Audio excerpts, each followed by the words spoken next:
მივესალმები ტელემაყურებელს, მადლობა.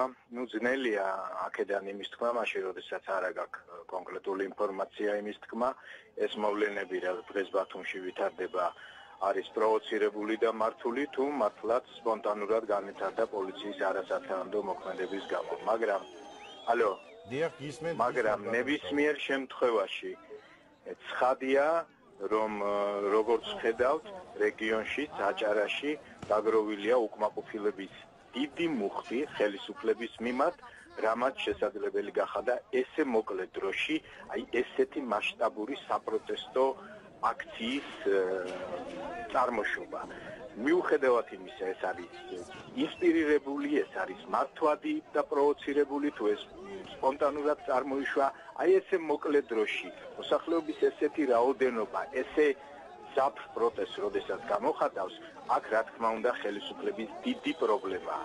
ეს არის დაგროვილი უკმაყოფილება ალბათ ყველაფერი იმისთვის რა განცდაც აქვს მოსახლეობას და ქართულ საზოგადოებას მთლიანად საქართველოში იმ უსამართლობისთვის, რომელიც სახეზეა იმ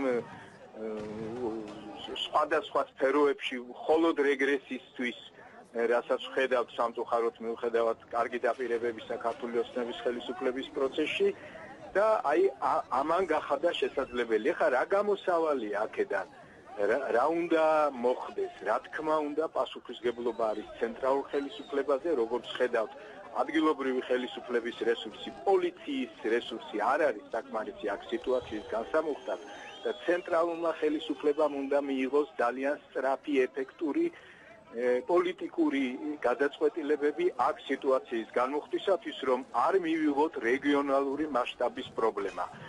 თუ ეს ინსპირირებულია, თუ ეს მოწყობილია და განსაკუთრებით სახიფათოა, თუ ეს ინსპირირებულია გარე ძალების მიერ. ჩვენ ამის მაგალითები უკვე გვაქვს ორ ჩვენს ყოფილ ავტონომიაში და რეგიონში ესეთი კონფლიქტების ინსპირირებისა გარე ძალების მიერ და დღეს ჩვენ ვეღარ ვაკონტროლებთ იმ რეგიონებს, ხო?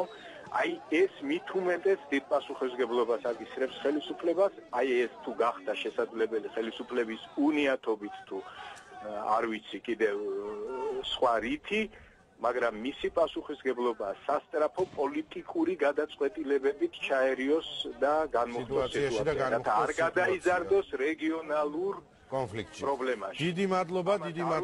მხოლოდ მინისტრის ჩასვლა ბათუმში, ვინაიდან მინისტრი ვერ მიიღებს იქ სწრაფ და პოლიტიკურ გადაწყვეტილებებს. ამას სჭირდება სწრაფი პოლიტიკური ჩარევა და ეს პასუხისგებლობა. დიდი მადლობა. ბატონი შალვა შავგულიძე საუბრობდა თავისუფალი დემოკრატებიდან ჩვენს პირდაპირ ეთერში.